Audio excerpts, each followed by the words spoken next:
Alright, so as we get started on the tires right here, we're just going to give it a little pre-wash rinse with the power washer to get any of the loose dirt and debris off. And then we're going to follow up with an iron remover to get rid of any iron particles created by the brake calipers. And then we'll rinse that off, and then we'll put a wheel cleaner on that gets rid of also the brake dust, and then a degreaser on the tires. And you'll see the tires turn actually like a dark brown color, and that's the wheel and the degreaser cleaner working to get all the crud off the tires, which were really dirty, as you'll see. And then after the tires, we're going to move on to the paint, which you'll see in a little bit.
Alright, so after we're done with the tires, and just to mention they do take a long time to do, we're going to move on to the paint now. And like we did with the tires, we're just going to give the paint a little pre-wash rinse with the power washer.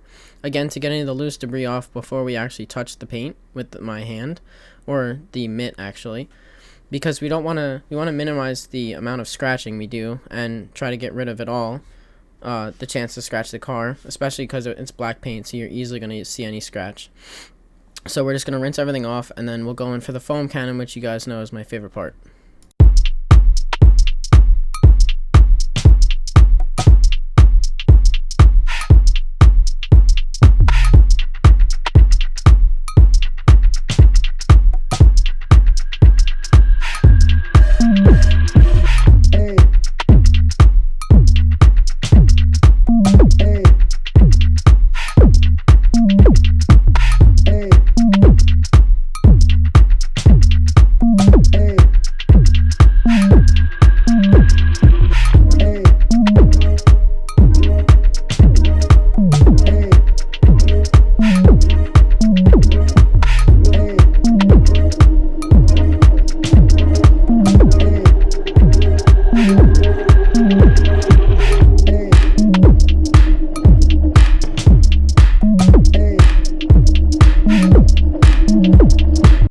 Alright, now after letting the foam sit on there for like a minute, I'm going to use my wash mitt, and without going in circles, just going in straight lines, I'm going to touch the car, and this is the agitation part where it's going to remove that last bit of crud that's on the paint. And you're going to also see that I'm using a detail brush to get into the gas cap, which is one of my pet peeves, to make sure that that's really clean.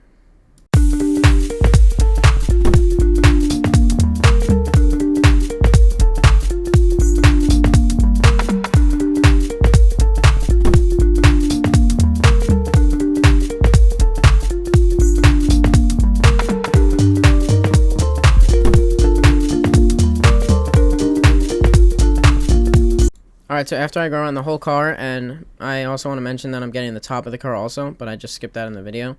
I'm going to rinse everything off starting from top to bottom, as any dirt that will be on the top is going to drip down, so there will be no point in washing the bottom first and then going to the top. So I'm working top to bottom, and I'm going to do that to the whole car.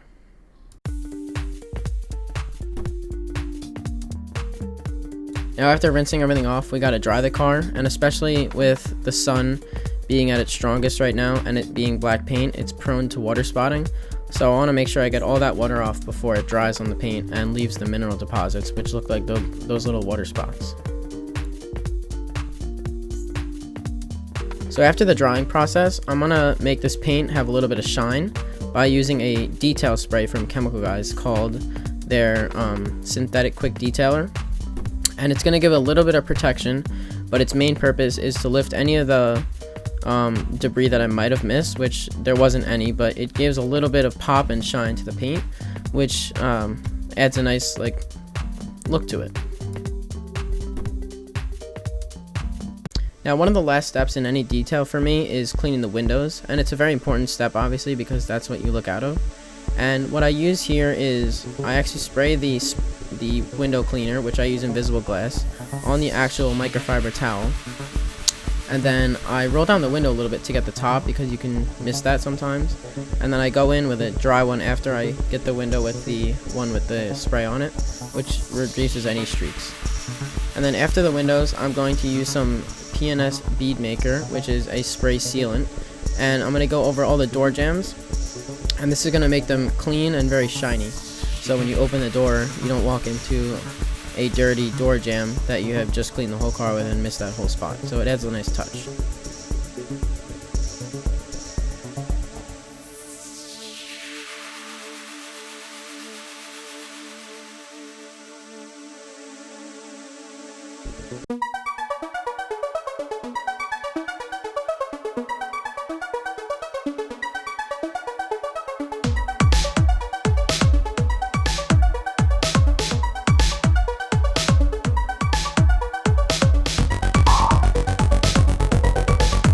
Well, thank you guys so much for watching, and until next time, the Detail Devil is out.